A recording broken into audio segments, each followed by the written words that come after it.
बिस्मिल्लाहिर्रहमानिर्रहीम, अस्सलामु अलैकुम। मैं हूं करामत मुगल और मेरे साथ हैं सईद बलोच साहब, सीनियर जर्नलिस्ट हैं।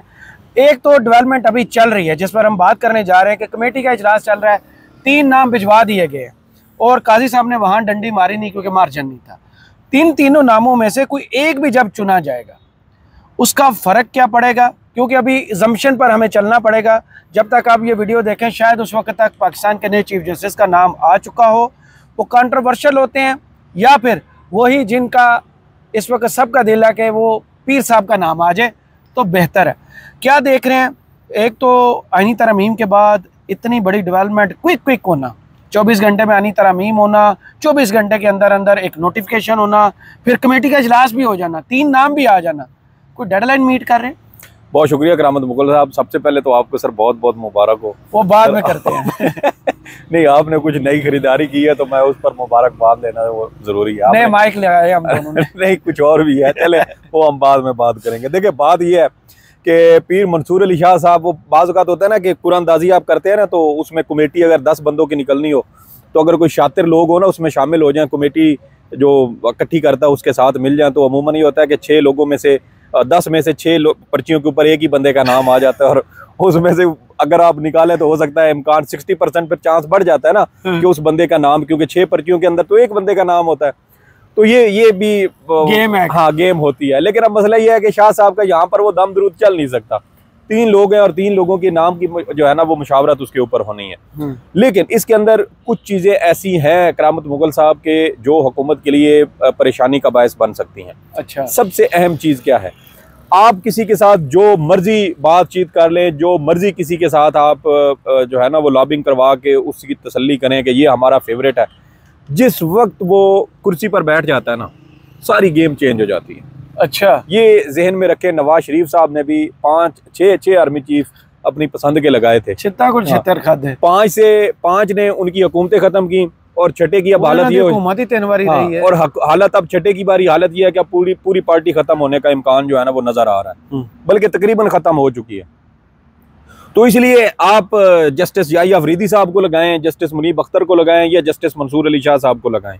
नून लीग का एक इंतहाई जो ख़राब तजर्बा रहा है वो ये होता है कि आप जूनियर को उठा के आर्मी चीफ लगाते रहें अपनी मर्जी के, और वही जूनियर जो है वो बाद में आपका सीनियर बोरिया बिस्तर आपका वो गोल करते रहे। जुल्फ़िकार अली भुट्टो साहब का देख लें, ज़ियाउल हक साहब काफ़ी नीचे थे लिस्ट में, लेकिन उनको आर्मी चीफ लगाया गया। कहते थे कि ये बहुत ताबेदार है। एक बार तो वो वाक़या भी कोट किया जाता है कि सिगरेट पी रहे थे तो वो देखा कि वज़ीर आज़म आ रहे हैं तो उन्होंने वो फ़ौरन जलता हुआ सिगरेट जेब में डाल लिया था। जिसना तो करते नहीं, मैं सिगरेट पीता ही नहीं हूं अल्हम्दुलिल्लाह। तो इसलिए ये ताबेदारियां देखी जाती है ना, ये मेरे से बड़ा ये हो रहा है तो ये मेरा बड़ा एहतराम करता है तो फलान, तो ये चीजें काम नहीं आती। उसी जुल्फ़िकार अली ज़ियाउल हक ने बाद में जुल्फ़िकार अली भुट्टो को फांसी चढ़ाया था। अल्लाह। तो ये हमारे सियासतदानों को कुछ चीजें ऐसी हैं करामत मुगल साहब जो सीखनी चाहिए। तारीख का सबक हमारे सामने मौजूद है, एक बार नहीं कई बार का मौजूद है। लेकिन सवाल ये पैदा होता है कि आप तारीख से सबक सीखते हैं या आप एक बार फिर नई तारीख रकम करने की कोशिश करते हैं। ये जो मिस एडवेंचर या एडवेंचरिज्म होता है ना, ये अक्सर आपके उलट पड़ जाता है। और क्यों पड़ता है? क्योंकि आप कायदे कानून से हट के चीज़ों को करने की कोशिश करते हैं। जब आप स्टेट के लेवल पे कोई चीज़ करने की कोशिश कर रहे हो ना, तो फिर आप कोई जो क्या कहते हैं उसको अनऑर्थोडॉक्स किस्म का मेथड आप यूज़ नहीं कर सकते। फिर आपको पहले से तयशुदा असूलों के मुताबिक चलना होता है, और पहले से तयशुदा असूल ये हैं कि जो सीनियर आ रहा हो आप उसी को मौका दें, क्योंकि वो हकदार उसका ज्यादा होता है। सिस्टम सही बना हुआ था वो हमने खराब कर लिया। देखें, मैं यही कह रहा था कि मुस्लिम लीग नून के साथ अलमिया ये है कि ये कहते थे कि आर्मी चीफ भी जो है ना वो सीनियर मोस्ट होना चाहिए, ताकि ये एक को पिक करके तो उसको अपनी पसंद का लगाना, ये फेवरेटिज्म वाला कल्चर खत्म होना चाहिए। और अल्लाह की करनी ऐसी हुई कि जिसको ठीक करना था उसको छोड़ के वो जो पहले से ठीक चल रहा था उसको भी बिगाड़ दिया। यानी चीफ जस्टिस पाकिस्तान की तकर्री जो बगैर किसी डिस्प्यूट के, बगैर किसी मसले मसाइल के वो सीनियरिटी की बुनियाद पर चल रही थी और बड़ी स्मूथ चल रही थी। अचानक आपको खुजली हुई, और खुजली ऐसी हुई कि आपने कहा कि अब टॉप 3 में से ना हमने एक को सिलेक्ट करना है। अब क्या होगा? इससे आपका पूरा एक तो निज़ाम इंसाफ जो है ना वो हिलना शुरू हो जाएगा।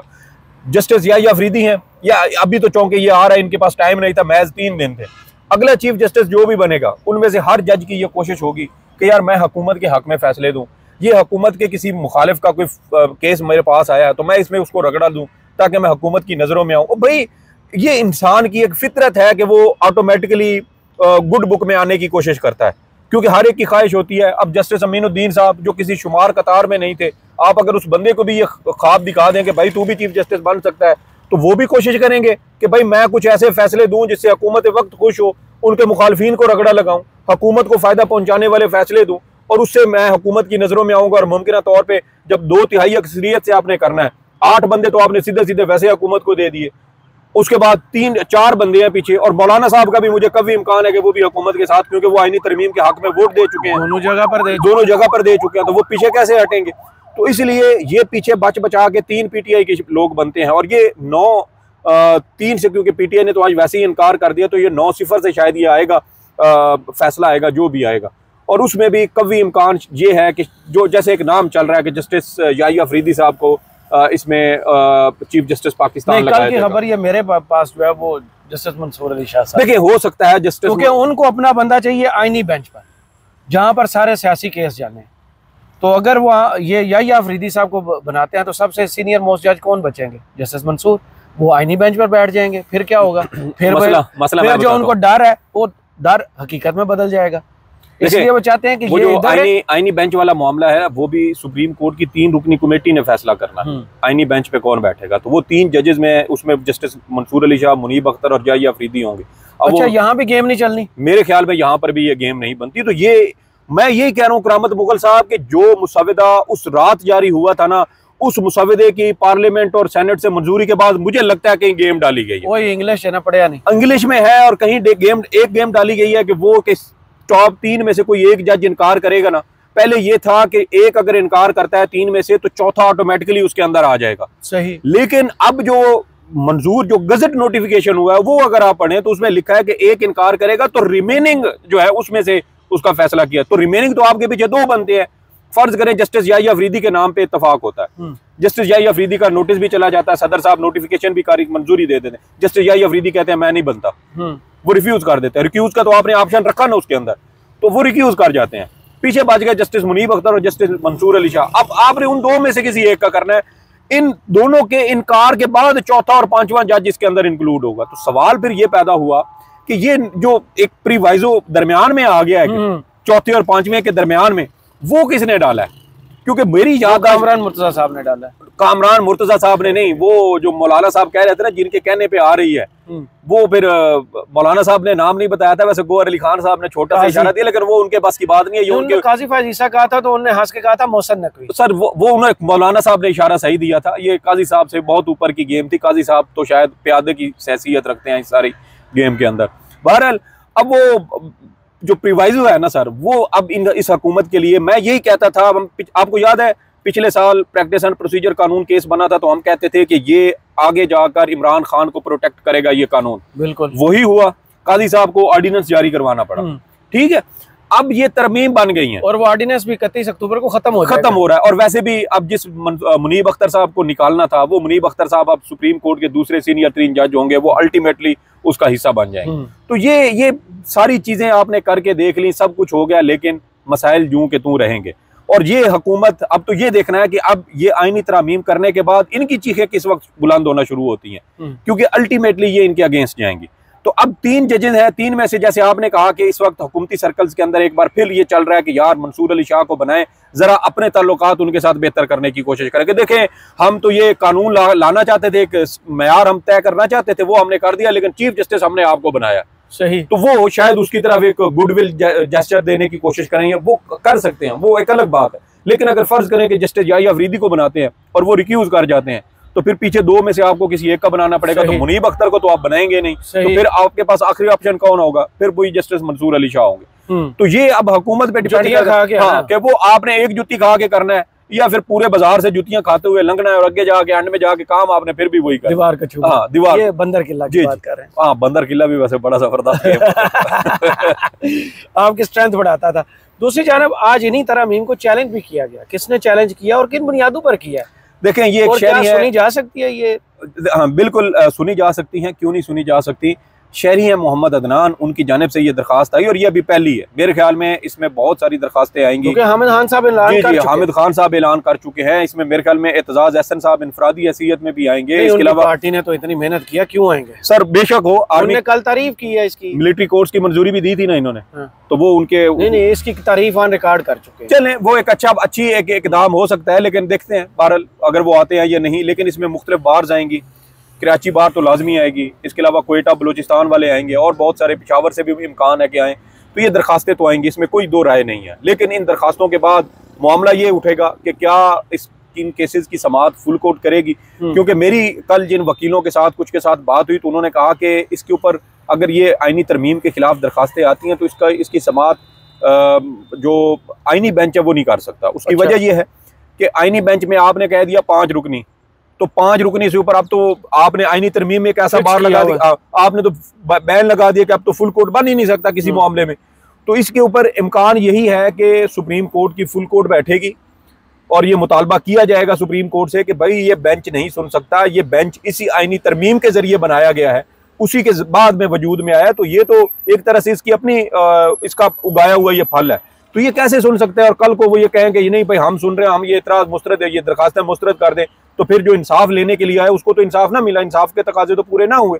तो इसलिए इसमें इम्कान यही है कि इसके ऊपर फुल कोर्ट बने और वकीलों का मुतालबा भी यही है कि हम इसके ऊपर फुल कोर्ट बनवाएंगे ताकि सुप्रीम कोर्ट की जो कलेक्टिव विजडम है वो कोर्ट रूम 1 में बैठे, इसके ऊपर एक बड़ी मुफस्सिल किस्म की बहस हो, दलाइल दिए जाएं और फिर सुप्रीम कोर्ट इसमें से, मैं ये भी नहीं कहता कि ये सारी तरामीम जो है वो उड़ा दी जाएंगी, कुछ बहुत अच्छी भी हो सकती हैं, ये नहीं है, लेकिन जो अदलिया की आज़ादी को कुचलने वाली हैं। अदलिया की आज़ादी से मुराद क्या ली जाती है कि जो सीनियर जज हो सिर्फ वो लग जाए, या फिर वो के बाजू मरोड़ना जो देखिए आप रात को हमने 6 जजेस के खत में देखा। जी जी, अदलिया की आज़ादी होती क्या है? देखिए अदलिया की आज़ादी का जो ICG का कल एक आर्टिकल आया, इंटरनेशनल कमीशन फॉर ज्यूरिस्ट, ठीक है जी जी, इंटरनेशनल कमीशन फॉर ज्यूरिस्ट का ये कल एक आर्टिकल आया, उन्होंने 4 नुकात के ऊपर जो है ना वो अपनी पूरी जो एक तरह की स्टेटमेंट कह लें या उनका जो आर्टिकल है वो उसके ऊपर लिखा है उन्होंने। और उसमें एतराज वो ये करते हैं कि अब पहले ये होता था कि जुडिशियल कमीशन फॉर एग्जाम्पल जो जजेस की तकर्री का जिम्मेदार इदारा है, अब पहले उसके अंदर चूंकि जजेस तैनात होते थे तो उसके अंदर जजेस की तादाद ज्यादा होती थी और उसमें भी कोई फेवरेटिज्म नहीं था। चीफ जस्टिस और 4 सीनियर 3 जज उसका हिस्सा होते थे, तो 4 सीनियर 3 जज तो कोई भी हो सकते हैं, जस्टिस अमीनुद्दीन भी उसका हिस्सा बने हुए थे जुडिशियल कमीशन का, तो उसमें भी कोई फेवरेटिज्म वाला चक्कर नहीं था। और वो जुडिशियल कमीशन के अंदर क्योंकि जजेस की तकर्री होनी थी तो इसलिए उसके अंदर जजेस की तादाद ज्यादा थी, 5 जज होते थे चीफ जस्टिस समेत और 4 जो है वो दीगर अटॉर्नी जनरल और उसमें रिटायर्ड जज और पाकिस्तान बार का नुमाइंदा और वजीर कानून। तो अब ये हुआ कि अब आपने 12-13 रुकनी कमीशन बना दिया, उस 13 रुकनी कमीशन में 5 जज हैं, पीछे 8 आपने डाल दिए नॉन जुडिशियल मेंबर्स, अब वो अक्सरियत में हो गए, जज जिन्होंने अपॉइंट करने हैं वो अकलियत में चले गए।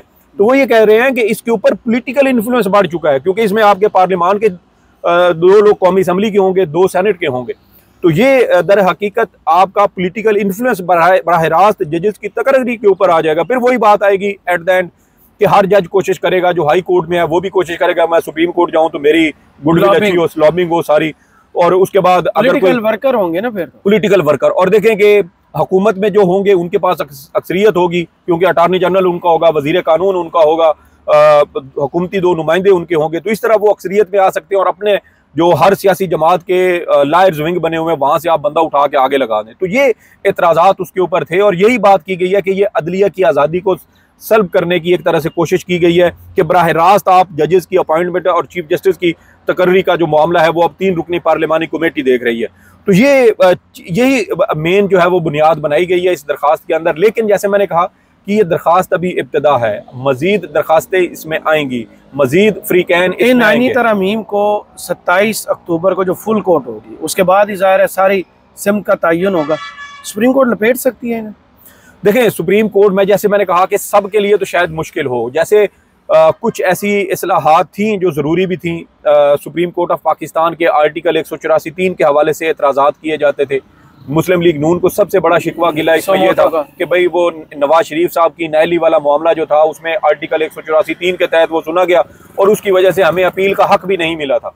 और बराह रास्त चूंकि सुप्रीम कोर्ट में सुना गया था, अगर वो नीचे ट्रायल कोर्ट से या हाई कोर्ट से मामला होकर ऊपर आता तो हमारे लिए एक अलग सिचुएशन होती। तो ये 184(3) के तहत दरखास्त आई और उसके ऊपर ये सारा सुप्रीम कोर्ट ने सुना और फिर ये सारे मामलात बने। तो इसलिए ये आर्टिकल 184(3) को जुडिशल कमीशन बना था, उसमें नैब कोर्ट में केस चलता रहा। देखिए उसमें गिले शिकवे थे, लेकिन मुस्लिम लीग नून अगर एक अच्छी सोच रखने वाली और अदालती मामलात में वाकई इस्लाहात करने वाली होती ना नीयत के साथ, तो फिर आप कभी भी आर्टिकल 184(3) का इख्तियार न छीनते। सही। उसकी वजह यह है कि आप इसको रेगुलेट करते, हाँ रेगुलेशन में आप इसको थोड़ा सा टफ कर देते कि चीफ जस्टिस मिस यूज ना कर सके। तो ये आपका विजन होना चाहिए था बतौर सियासी जमात, बतौर हुक्मरान। तो विजन वही बात है ना कि विजन आपका कुछ और है सर। आप अब जजेस को अपना बनाना चाहते हैं नौकर। शरीफ खानदान के बारे में पहले से ये मशहूर है कि वो वकील नहीं करते, वो जज करते हैं। और यहाँ पर तो अब उन्होंने चीफ जस्टिस अपनी जेब में रखना शुरू कर दिया है। तो जब आप इस लेवल पे जाके चीजों को कंट्रोल करेंगे तो वो चीजें कंट्रोवर्शियल होती हैं, उसमें तनाज़ा पैदा होता है। और जब तनाज़ा पैदा होता है तो वहां फिर फ्री कैन ज्यादा बन जाते हैं। जब फ्री कैन ज्यादा आते हैं तो लोगों का इंटरेस्ट डिवेलप होना शुरू होता है। आज आपका इंटरेस्ट है, हो सकता है आपसे एक तगड़ा फ्रीक आ जाए जिसने ये सारी आईनी तरमीम करवाई है। ये आपने कुछ नहीं किया, आपने पावरफुल किया उनको। आप पार्लियामेंट को पावरफुल करते ना तो फिर और बात थी। आपने तो सुप्रीम कोर्ट का सर्विसेज ले लिया। भाई अब मामला ये है करामत मुगल साहब, खुदा न खास्ता यहाँ इमरजेंसी या मार्शल लॉ की कोई सिचुएशन बने, आपने तो सुप्रीम कोर्ट से ले लिया इख्तियार। मुझे बताया ना कि आप पार्लियामेंट को कहां पे इससे पावरफुल करने की कोशिश कर रहे हैं। आपने सुप्रीम कोर्ट को कमजोर किया, वो कल को आपको कमजोर करेगी। आज वो किसी ने कार्टून किसी अखबार में छपा हुआ था कि स्टेट के 3 पिलर थे, एग्जेक्टिव और पार्लियामेंट जो है वो बराबर लेंथ पे हैं, अदलिया जो है वो आधी हो गई है, बिल्डिंग टेढ़ी होगी तो वो एक साइड पे बिल्डिंग टेढ़ी हो जाएगी। तो ये दूसरी अहम बात यह है करामत मुगल साहब के इन आईनी तरामीम जिनको बहुत ज्यादा अदलिया में इस्लाहात, अदालती इस्लाहात से इनको मंसूब किया जा रहा है, मुझे बताएं किसी एक भी आलमी अखबार ने, इंटरनेशनल अखबार ने, किसी जरीदे ने, किसी वेबसाइट ने इन आईनी तरामीम की सताइश की हो तो मुझे कान मुर्गा बना के मेरी दुनिया में बदनामी हो रही है। यार हमारे पड़ोसी मुल्क भारत पता है क्या कह रहा है, अदलिया को जंजीरें पहना दी। आप वो गार्डियन पे चले जाएं, वो कह रहे हैं अदलिया के पर उतर दिए। और ये हिसाब किताब सबसे बड़ा मेरे ख्याल में इम्तिहान भी अब ये है कि ये जो कटे हैं पर, इनसे उड़ान अदलिया भर के दिखाए और फिर ऐसी भर के दिखाए कि जो पर उतरने वाले थे फिर उनके भी हड्ड पैर तोड़ के दिखाए। देखें उसी सूरत में आएगा, उससे पहले नहीं आएगा। बिल्कुल, देखें इससे पहले 6 जजेस वाले खत की भी जैसे आपने बात की, भाई अदलिया तो पहले ही जेर अताब थी। आप कहते थे कि अदलिया में इंडिपेंडेंट जजेस नहीं आते, आज अदलिया में इंडिपेंडेंट जजेस आए हैं तो आपको वो भी हजम नहीं हो रहा है। मतलब अब अगर कोई जज एस्टेब्लिशमेंट के खिलाफ मजामत कर रहा है तो आप उसको कुचलने में लगे हुए हैं। हालांकि आपको चाहिए था कि सारी सियासी जमातें मिलकर उन जजेस के पीछे खड़ी होती कि भाई नहीं, ये अगर आज खुदा ने कहीं से हमें दे दिया है, ये जजेस पहले मिस यूज भी होते रहे, तो आज अगर वो हिम्मत दिखा के एस्टेब्लिशमेंट के सामने मजामत करने की कोशिश कर रहे हैं तो यार सारी सियासी जमातों को इकट्ठा होना चाहिए था। ये सिर्फ पीटीआई का या नून लीग का या पीपल्स पार्टी का मामला नहीं था, ये पार्लियामान का मामला था। आपकी दीवार के साथ दीवार लगी हुई है, पड़ोसी तो वैसे भी कहते हैं कि तब्दील नहीं होते, लेकिन यहाँ पर आप जो है वो अपने पड़ोसियों को मारने के लिए, उनको घर से निकालने के लिए, बल्कि घर के ऊपर कब्जा करने के लिए आप कोशिश कर रहे हैं। बिल्कुल सही। तो ये मेरे ख्याल में मुस्लिम लीग नून का असल में मसला ये है कि ये अंग्रेजी वाले फैसलों पढ़ के इब्तदाई तौर पे ये नाचने लग जाते हैं। ये 20 अप्रैल 2017 को भी नाचे थे, फिर ये इनको पता चला कि 28 जुलाई 2017 को हमारे साथ क्या हुआ जब नवाज शरीफ साहब नए लोग हैं, तो उसी मुकदमे में फिर समझ आई थी कि हमारे साथ, हमने तो 20 अप्रैल को हमें नाच नाच के घुंघरू तोड़े थे। तो अभी भी देख लें, आईनी तरामीम आ गई हैं, गजट नोटिफिकेशन हो गया, थोड़े दिनों में आपको मजीद इसमें से सुकम निकलने शुरू हो गए और मजीद खामियां जब आएंगी तो इनको पता चलेगा कि हम ब्लंडर कर बैठे और उसका वापसी का रास्ता भी नहीं है। सही, बहुत शुक्रिया सईद बलोच साहब आपके तजिया का। कमेंट्स बॉक्स में ज़रूर बताइए वीडियो आपको कैसी लगी। इजाज़त दीजिए, अल्लाह हाफ़िज़।